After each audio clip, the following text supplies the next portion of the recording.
사순절 기간 중에 5번째 주일이죠. 사순절 기간 중에 6번의 주일이 있는데 오늘이 5번째 주일이고요. 다음 주일이 이제 종료주일이 되고 그 다음 주일이 이제 부활주일이 되겠죠. 사순절은 예수님의 생애 마지막 기간, 다시 말해서 예수님께서 고난과 죽으심을 가는 그 고난의 여정, 그것을 기리는 기간이라고 우리가 잘 알고 있습니다. 그래서 사순절 하면은 전체적인 분위기가 좀 무겁다, 또 엄숙하다라고 하는 것을 알 수가 있죠. 그리고 예수님의 고난에 동참해야 되고 경건하게 지내야 된다라는 그런 생각을 우리가 늘 합니다. 맞는 얘기입니다. 이것이 고난절에 우리가 느끼는 겉으로, 밖으로 아주 밝히 있는 그런 의미지요. 그래서 오늘 우리 성가대 찬양도 아주 십자가, 아주 좀 분위기가 좀 엄숙하고 무겁지 않습니까? 그리고 우리 그 예배의 컬러도 뭐 하얀색, 그다음에 부활절에는 하얀색 하지만은 또 뭐 빨간색 뭐 이렇게 하지 않고 녹색하지 않고 우리 이렇게 보라색을 한 것은 경건과 슬픔과 회개와 이런 것을 상징하는 색깔이기 때문에 이렇게 하죠. 그래서 아무튼 겉으로 나타난다고 해서 잘못됐다는 얘기가 아니라 우리가 사순절 하면은 그저 금방 느끼는 그런 분위기는 좀 무겁고 경건하고 또 영적인 훈련을 하고 뭐 그런 분위기고 예수님의 고난에 동참하는 것 맞습니다. 그러나 그게 다가 아니고요. 이 사순절의 의미를 우리가 또 하나 알아야 되는 것이 있는데 겉으로 나타나는 것은 그렇지만은 사순절 전체 밑으로 흐르고 있는 저변에 깔려 있는 그와 같은 귀한 뜻이 있다는 거예요. 사순절이야말로 예수님의 사랑을 가장 깊이 체험할 수 있고 또 체험해야 하는 그와 같은 은혜의 기간입니다. 특별히 예수님의 전체 생애 가운데서 예수님께서 이 사순절 기간 동안에, 이 고난의 기간 동안에 특별하게 제자들을 사랑하신다는 그런 말씀과 또 제자들을 위한 기도와 그리고 또 제자들에게 행하셨던 여러 가지 그런 그 일들을 통해서 우리는 그것을 깨달을 수가 있지요. 예수님의 생애 중에서 이 마지막 기간은 정말 예수님의 전체의 생애 중에서 가장 어려운 기간이었을 것입니다. 외로움과 고통의 기간이었겠지요. 제자들로부터 배신을 당했던 그런 기간이었습니다. 그럼에도 불구하고 예수님은 제자들을 책망하시거나 또 이렇게 야단치 그렇지 않으시고 제자들에게 끝까지 변함없는 사랑을 보여주시고 그리고 또 말씀으로도 그렇게 하셨던 그런 기간이었던 것을 우리가 잘 압니다. 오늘 전체적인 설교의 제목은 예수님의 고별 설교에서 나타난 예수님의 사랑의 그걸 했습니다. 그 좀 전후를 보아서 예수님의 여러 가지 그런 행적과 그리고 또 것들도 좀 포함시켜서 말씀을 드리려고 합니다. 이렇게 예수님께서 제자들에게 구체적인 사랑을 표현해 주신 것이 첫 번째 예가 아마 예수님께서 제자들의 발을 씻어 주신 것이다 라고 우리가 생각할 수 있을 것입니다. 예수님은 제자들이 당신을 곧 배신할 것을 이미 알고 계셨지요. 그럼에도 불구하고 그들의 발을 씻어 주십니다. 12제자의 발, 그러니까 뭐 그냥 제자들의 발을 씻어 주셨겠다 그랬는데 한 사람 한 사람 생각해 보면은 그 중에 가룟 유다도 있었을 거 아니에요. 이제 곧 예수를 팔아넘길 가룟 유다도 그의 발도 씻어 주셨다는 거죠. 그리고 이제 조금 있으면은 예수님을 모른다고 하면서 그냥 모르는 정도가 아니라 저주까지 하면서 예수님을 모른다고 말할 비겁자 베드로의 발도 그렇게 씻어 주시죠. 그래서 제자들의 그런 부족함, 그것에도 불구하고 그럼에도 불구하고 제자들을 사랑하셨다는 그런 모습을 우리가 볼 수 있습니다. 곧 이어서 예수님께서는 이제 제자들과 함께 마지막 만찬을 나누시지 않습니까? 그 만찬을 나누신 것도 예수님께서 제자들을 얼마나 변함없이 사랑하셨는가를 잘 보여주는 하나의 예지요.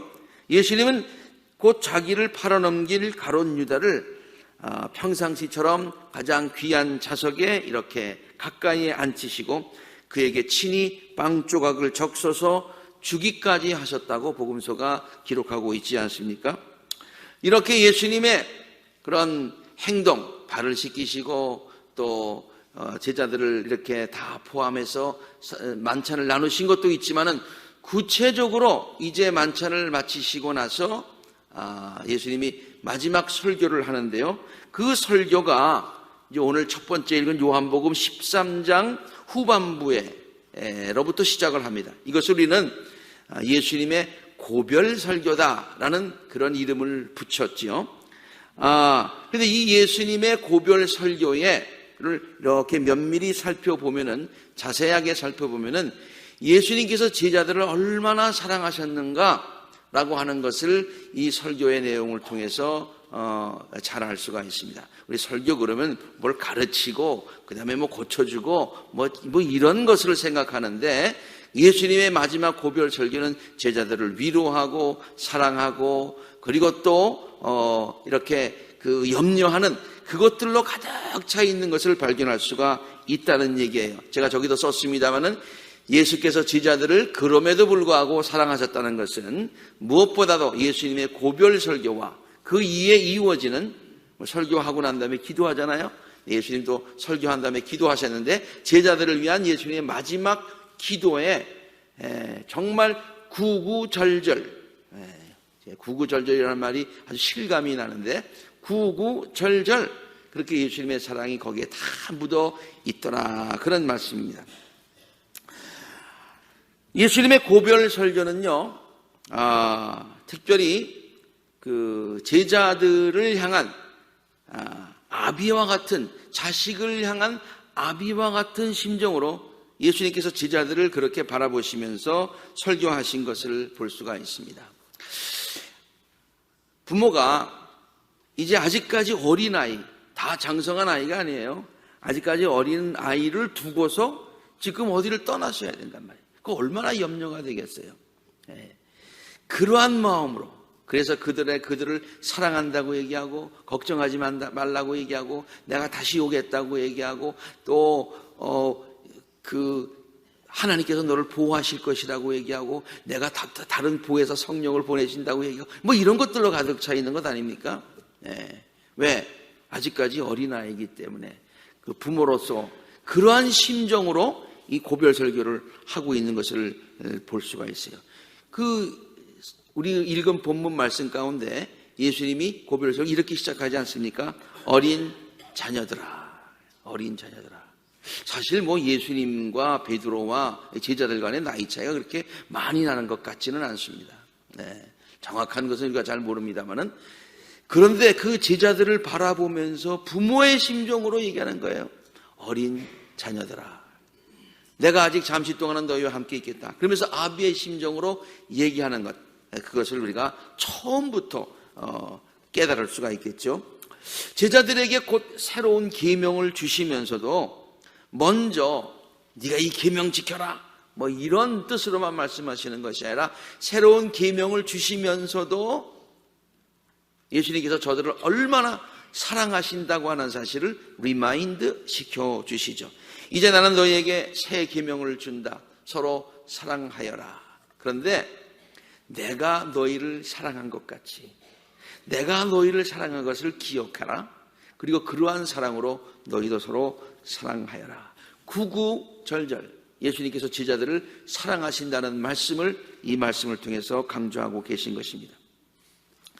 예수님의 고별 설교는 13장 후반부로부터 시작을 해가지고 이제 14장으로 이어지고요. 거기서 끝나지 않고 15장, 16장까지 이어집니다. 그리고 17장은 전체가 다 제자들을 위한 기도로 이렇게 기록되어 있습니다. 사도 요한은요, 예수님의 고별 설교와 제자들을 위한 마지막 기도를 예수님께서 마지막까지 제자들을 얼마나 사랑하셨는가라고 하는 그러한 관점에서 이것을 집중 조명하고 있는 거예요. 요한복음 전체가 몇 장으로 되어 있던가요? 여러 장으로 되어 있죠. 네. 21장으로 되어 있어요. 그런데 13장 후반부로부터 시작해서 14장, 15장, 16장, 17장 이 요한복음 전체의 내용 가운데 거의 5분의 1에 해당하는 부분을 예수님께서 끝까지 제자들을 얼마나 사랑하셨는가라는 그런 관점을 가지고 이 부분을 기록했다. 그런 말이죠. 이제 정말로 죽음을 얼마 남겨놓지 않은 절박한 상황 아닙니까? 사랑하는 제자들로부터 배신당하시는 가슴 아픈 그러한 것을 경험하는 그런 때 아닙니까? 보통 사람들은 마음의 상처를 받으면 그 후에 나오는 말이 그것을 반영할 때가 많이 있지요. 그래서 어떤 때는 조금 그 말에 가시가 돋쳐 있을 때도 있습니다. 그러나 예수님은 그렇게 하지 않으셨습니다. 사랑하는 제자들로부터 그렇게 큰 상처를 받으셨음에도 불구하고 예수님은 그들을 변함없이 사랑하셨다는 것을 다음과 같은 말씀을 통해서 구체적으로 보여주셨죠. 정말 전체가 다 구구절절 예수님의 사랑의 마음이 묻어 있지만은 그 중에서도 뭐 다 말씀드릴 수는 없고 제가 이렇게 좀 발췌를 해 보았습니다. 예수님의 그 사랑의 마음이 묻어 있는 그와 같은 말씀들을 말이죠. 먼저 14장 2절과 4절을 보면은 내가 너희가 있을 곳을 마련하러 간다. 내가 지금 너희를 떠나지만은 너희들에게 있을 곳을 마련하러 간다. 그러면서 하늘에 소망을 주십니다. 네. 다시 너희를 데리러 오겠다. 내가 있는 곳에 너희들도 데려가겠다. 라고 하는 하늘의 놀라운 소망을 저들에게 주시죠. 요한복음 14장에 있는 말씀도 이런 말씀입니다. 너희가 내 이름으로 구하는 것은 내가 무엇이든지 다 이루어주겠다. 부모가 자식을, 어린 자녀를 떠나면서, 혼자 두고 떠나면서 이 아이들이 혹시나 굶지는 않을까, 또 헐벗지는 않을까 걱정하면서 하는 그와 같은 심정이죠. 그래서 듬뿍 이렇게 뭔가 마련해주고 가는 그와 같은 부모의 심정이에요. 너희가 내 이름으로 구하는 것은 무엇이든지 다 이루어주겠다. 이것은 아들로 말미암아 아버지께서 영광을 받으시려고 하는 것인데, 시작. 너희가 무엇이든지 내 이름으로 구하면 내가 다 이루어주겠다. 그 다음에 주님께서 이렇게 말씀하시죠. 내가 아버지께 구하겠다. 그러면 아버지께서는 다른 보혜사를 너에게 보내셔서 내가 너희와 함께 있는 것보다 더 좋은 그런 방법으로 하나님께서 너희와 함께 계실 것이다. 영원히 너희와 함께 있을 것이다. 이렇게 위로를 하시죠. 구체적으로 14장 8절에는 나는 너희를 고아처럼 버려두지 않고 너에게 다시 오겠다라고 약속을 하십니다. 그리고 저는 이 말씀을 얼마나 좋아하는지 몰라요. 요한복음 14장 27절에 있는 말씀인데요. 내가 너희에게 평화를 남겨주겠다. 근데 나는 내 평화를 너희에게 주는데 내가 주는 평화는 세상에 주는 평화와 같지 않아. 세상에 주는 평화는 잠시 있다가 없어질 수 있어. 그러나 내가 주는 평화는 영원한 것이야. 샘솟는 평화야. 너희는 마음에 근심하지도 말고 두려워하지도 말아라. 아버지께서 나를 사랑하신 것 같이 나도 너희를 사랑하여. 아버지께서 나를 얼마나 사랑하시는데.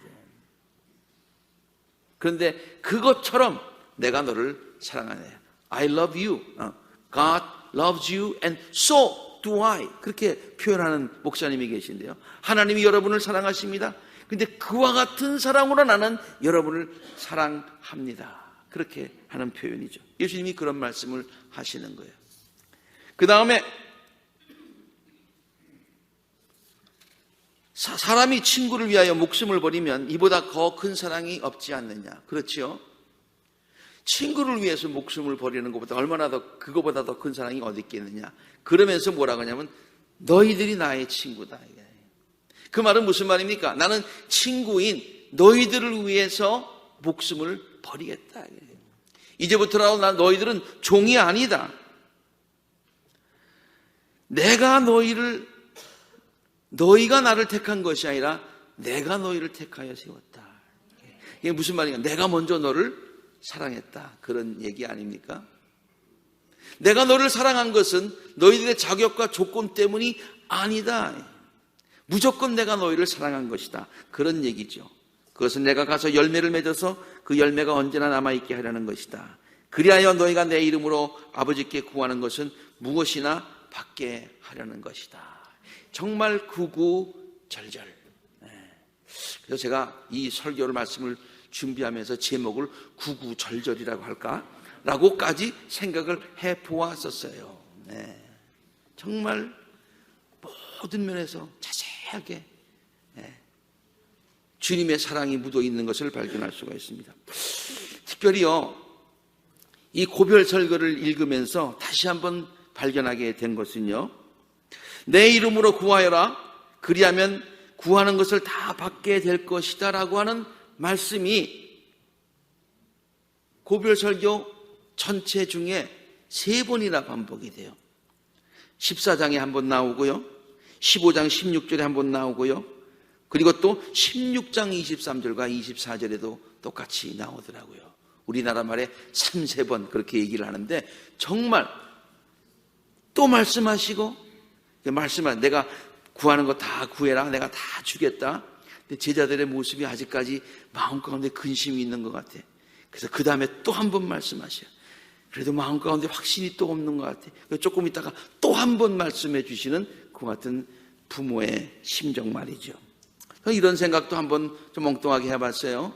이것은 마치 주님께서 제자들에게 블랭크 책을 주시면서 그 밑에다가, 블랭크 책이 뭔지 알죠? 어마운트 쓰지 않는 책. 그런 책을 주시면서 밑에다가 Jesus Christ 이렇게 사인을 해가지고 언제든지 내 이름으로 이것을 써라 라고 주시는 그와 같은 아비의 마음과 같은 그 예수님의 사랑을 느낄 수가 있었습니다. 생각해 보았습니다. 저는 그래서 이 설교를 준비하면서 예수님의 고별 설교를 들으면서 이 사순절 기간에 주님께서 우리에게 주신 말씀인데, 내 이름으로 구하는 것은 무엇이든지 주겠다. 사순절 때 우리가 하나님 앞에 특별히 제목 놓고 열심으로 간구하고 주님의 이름으로 간구하는 모든 기도는 주님께서 분명히 들어주시겠구나 라는 그런 확신이 있었습니다. 분명히 주님의 이름으로, 우리는 부족하지만은 주님께서 약속하셨으니 그 말씀 붙들고 주님께 기도하면 주님께서 분명히 들어주실 줄로 믿습니다.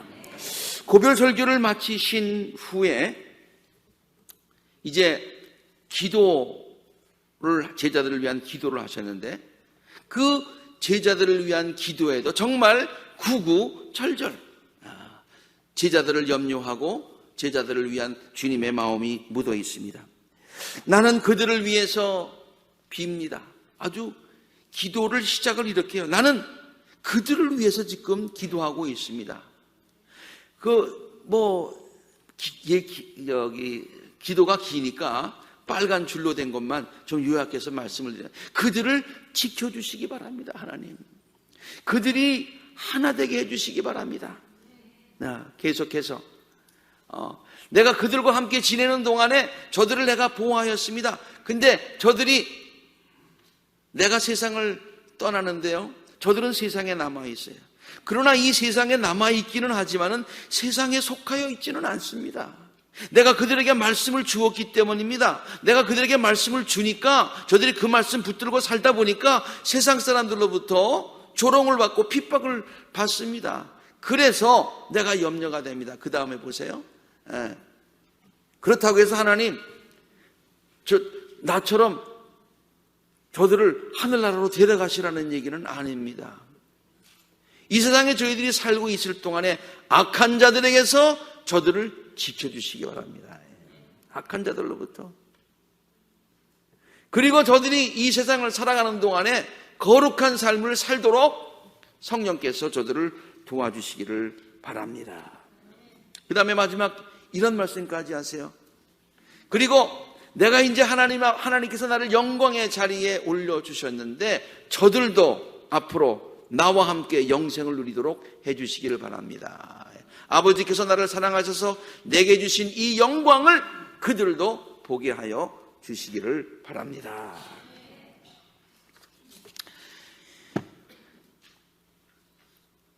제가 서두에 말씀드렸듯이 예수님의 이 마지막 행적과 또 고별 설교와 제자들을 위한 기도, 이 모든 곳에 예수님의 사랑이 묻어 있다고 했는데요. 앞에서 그래서 고별 설교 얘기도 했고 이 제자들을 위한 기도도 포함했습니다만, 앞에 제가 그 전에 두 가지 행적을 얘기했죠. 예수님 발을 씻어주시고 그리고 또 제자들과 함께 만찬을 나누신 그것 말이죠. 그런데 그 고별 예수님께서 제자들을 위한 기도를 마치시고 난 이후에 보여주신 그 외에도 많습니다만, 거기까지 하나만 더 예를 들자면은 이제 예수님이 기도하시고 나서 이제 동산에 가셔서 곧 로마 군인들에게 이제 체포를 당하십니다. 이 체포 당하는 이 장면을 보면서 제가 얼마나 마음 가운데 정말 감동을 받았는지 몰라요. 예수님 참 멋지신 분이시다. 설교를 통해서 말씀만 하시고 기도를 통해서 기도해 주신 것만 아니라 행동으로 보여주신 분이시다. 예수님 멋쟁이, 이런 생각을 제가 했어요. 보세요. 예수님은 당신이 위협을 받으시는 순간에도 끝까지 제자들을 보호하여 주셔서 제자들을 향한 당신의 사랑이 말뿐만이 아니라 진정임을 한번 보여주셨어요. 요한복음 18장에 있는 말씀인데 예수님이 잡히실 때 얘기입니다. 너희는 누구를 찾느냐? 그렇게 얘기하죠. 저들이 막 씩씩거리면서 왔어요. 나사렛 사람 예수라는 사람 찾고 있어. 그러니 내가 그 사람이다. 그렇게 얘기하니까, 너무 당당하게 얘기하니까 그 사람들이 놀라가지고 다 쓰러졌다 그랬어요. 뒤로 물러가서 땅에 쓰러졌어요. 그러니까 예수님이 다시 묻습니다. 너희는 누구를 찾느냐? 나사렛 사람 예수를 찾습니다. 그렇게 얘기하니까 뭐라고 대답을 하십니까? 내가 그 사람이라고 말하지 않았느냐? 내가 그 사람이라고 말하지 않느냐? 당당하게 말씀하시면서 그 다음에 있는 말씀, 너희가 나를 찾거든 나만 잡아가. 이 사람들은 물러가게 해. 이 사람들은 물러가게 해. 요새는 좀 어떻습니까? 한국에서 이루어지는 일들 보면은 어때요? 자기는 쑥 빠지고 밑에 있는 사람 좀 이렇게 감옥 보내고 그러는 경우가 있잖아요. 예수님 멋져요. 내가 예수야, 나를 잡아. 이 사람들은 물러가게 잡지 마. 그 제자들을 끝까지 보호하시는 예수님의 그 멋진 모습을 여기서 볼 수가 있습니다. 사도 요한은 다른 제자들보다도 이러한 예수님의 사랑에 감동을 받은 사람이었어요. 그래서 그는 예수님의 마지막 행적과 이 말씀들, 이 마지막에 요한복음을 기록하면서 이 마지막에 있는 그것들을 예수님께서 끝까지 제자들을 말씀뿐만이 아니라 기도뿐만이 아니라 여러 가지 행동을 통해서 끝까지 변함없는 사랑을 보여주셨다라고 하면서 요한복음 전체의 5분의 1을 할애하면서 이게 집중적으로 이 부분을 기록하게 된 것입니다. 기록했을 뿐만이 아니라 사도 요한 자신이 변했어요. 그래서 우리는 사도 요한을 가르쳐서 사랑의 사도라고 부릅니다. 사랑의 사도라고 불러요. 그런데 그가 본래 그렇게 사랑이 충만했던 사도였느냐? 그렇지는 않았어요. 사랑보다도 정의감에 불타서 말이죠. 그냥 이 열을 냈던 그와 같은 사람이었어요. 그래서 무슨 일만 있으면 예수님 하늘에서 불을 내려서 확 다 멸하해 버리시죠. 막 이렇게 제안했던 사람이에요. 그래서 예수님께서 참아라 그러면서 예수님이 별명을 붙여주셨는데 예수님의 요한과 그의 형제 야고보 성격이 비슷한 거예요. 그래서 이름을 보아너게 그렇게 지어졌어요. 그 말의 이름은 우레의 아들이다. 우레의 아들이다. 그러니까 성격이 우레 같다, 성격이 불 같다, 그런 뜻 아닙니까? 우리가 빠바바방 하듯이 그의 그냥 성격이 빠바바방 했었어요. 사랑이라고 하는 것보다는 정의감에 붙어서 막 이러던 사람인데 3년 동안 예수님을 따라다니면서 특별히 마지막에 예수님의 그 사랑의 행동과 말씀들을 보면서 마음 가운데 감동을 받아서 그가 변화했어요. 그래서 그가 나중에 사랑의 사도가 되게 된 거예요. 나중에 말년에 요한 1, 2, 3서를 썼는데요. 그 요한 1, 2, 3서에 가장 많이 나오는 말이 있어요. 사랑이라고 하는 말이에요. 특별히 하나님은 사랑이시다. 그리고 우리가 먼저 하나님을 사랑한 것이 아니라 하나님이 우리를 먼저 사랑했다. 그러므로 형제들이여 우리가 서로 사랑하자라고 하는 메시지로 가득 차 있는 것이 요한 사도의 메시지였습니다. 서울 설교 처음 부분에서 말씀드렸듯이 사순절은 예수님의 고난과 죽으심을 기리는 그런 기간입니다. 그리고 예수님의 고난에 동참하는 기간입니다. 그리고 영적인 훈련을 해야 되는, 절제를 해야 되는 그런 기간입니다. 예수님의 제자로서 예수님을 따르는 제자의 도가 무엇인지를 한번 생각해 보는 기간입니다. 그러나 그 밑에 깔려있는 것을 우리가 깨달아야 되는 것이에요. 밑에 깔려있는 것은 우리를 향하신 변함없는 주님의 사랑이다. 그래서 그 주님의 사랑을 깨닫고 체험해야 되는, 체험할 수 있는 그런 기간임을 우리가 알아야 될 줄로 믿습니다. 그래야 이 주님의 사랑을 깨달아야, 그래야 고난에도 동참할 수 있고, 주님의 사랑을 깨달아야 우리의 십자가도 질 수 있고, 주님의 사랑을 깨달아야 우리의 제자의 도의 길을 갈 수 있다, 그런 말이죠. 저는 이 말씀을 준비하면서 찬송가 하나가 생각이 났어요. 즐거운 마음으로 십자가 지고 가라 라는 그런 말씀이죠. 근데 어떻게 십자가를 지고 갈 수 있을까? 어떻게 즐거운 마음으로 십자가를 지고 갈 수 있을까? 하면서 그 찬송을 자막 가사를 보니까 거기에 이유가 있더라고요. 어떻게 십자가를 지고 가냐면은 너의 마음에 슬픔이 가득 차잖아? 그런데 왜 너희들이 십자가를 지고 갈 수가, 즐거운 마음으로 지고 갈 수 있냐면은 주님께서 즐겁게 해주시기 때문이다. 주님께서 우리를 사랑하셔서 우리의 슬픔을 기쁨으로 바꿔 주시기 때문에, 그래서 우리는 기쁨으로 십자가 지고 갈 수 있다는 얘기예요.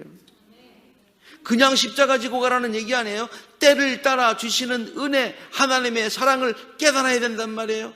그리고 주님께서 때를 따라 우리의 심령에 새 힘을 주셔서 우리의 가란 심령이 새 힘을 얻게 되더라, 그런 얘기예요. 하나님의 은혜가 놀랍다는 거예요. 주님의 사랑이 너무 크다는 거예요. 그러니까 우리는 즐거운 마음으로 십자가를 지고 갈 수 있다. 그 같은 고백의 찬송인 줄로 믿습니다.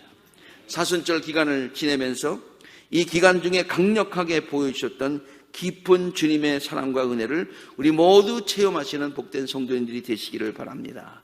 그래서 즐거운 마음으로 예수님의 고난에 계속 동참하실 수 있는, 그리고 주님의 마음으로 우리의 십자가를 지고 또한 영적인 훈련을 통해서 좋은 성숙한 제자가 되는 우리 모든 아콜라 재단의 성도님들이 되시기를, 우리들을 사랑하시되 끝까지 변함없이 사랑하여 주시는 예수 그리스도 이름으로 간절히 축원합니다. 함께 기도하시겠습니다.